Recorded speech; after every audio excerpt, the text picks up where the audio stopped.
Right, so for the Unit 3 project, you're working on a photo voice style project.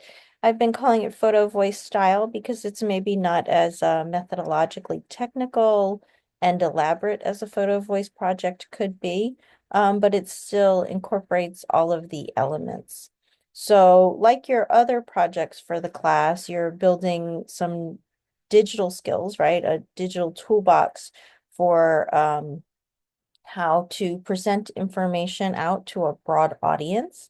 You're also building your sociological imagination, right? You're thinking about sociological issues and how and why they are important, and also how and why they may not be visible to a broad audience, right? And so in this project, you have chosen something to focus in on that is a sociological issue that you feel like needs greater attention.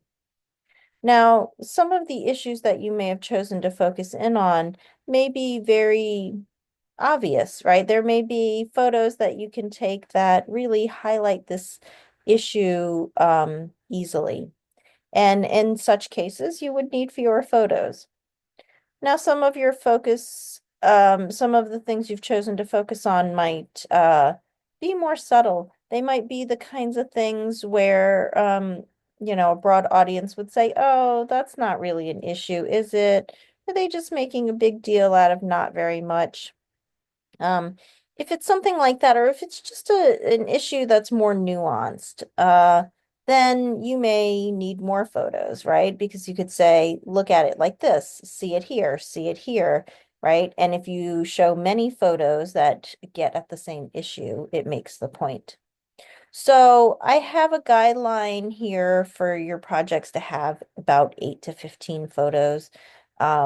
That's kind of a loose guideline. Again, it really depends on the project and on the photos that you got.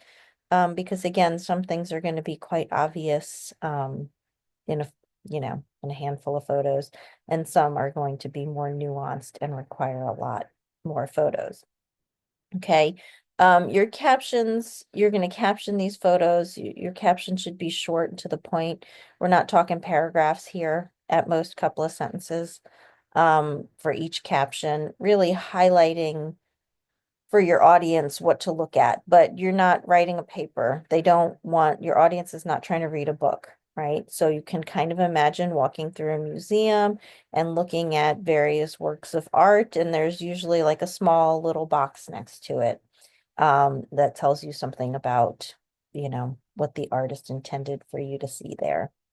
Um, Something like that. Hopefully in the first week of the project, when you did Googling, you saw some examples of photo voice exhibits, right? So this week you have to create your photo voice exhibit, and this is where you pull it together. You want to think about the order that the photos are in, that, they flow in a way that tells a story, that big impact photos get prominence in your exhibit. Um, you want to think about design elements, right? If your topic is somehow focused on children, if your photos represent things that are important to children, then primary colors might apply. But if your focus is not something that's a happy matter, you probably shouldn't design with bright colors. In terms of how you make your exhibit, you can do it in Canva, like your infographic. You can do it in PowerPoint. You may use a variety of other apps and tools that you know about.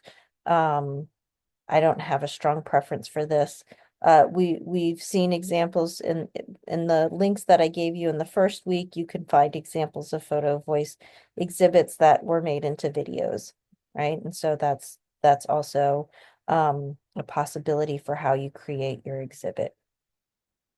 You do want to make sure that your exhibit is ethical and appropriate, right? So we're not thinking about the faces of young children who can't consent to having their faces on display and things like that that you would have read about, even not just young children, but people in general. I recommend things like taking photos of people from behind or from a distance, or from a side view where they're not really identifiable. You may, of course, need certain features of the people identified, right? Their ethnicity or their gender, things like that to make the point. But you can often do that without having a posed photo, right? So not like a selfie or something like that. So make sure you read through the purposes of the exhibit here. Um, some the link for some things to consider.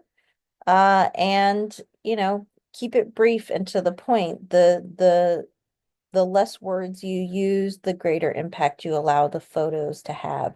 It's called photo voice, right? So the photos are the voice of the people, of the institution that you're representing in this project.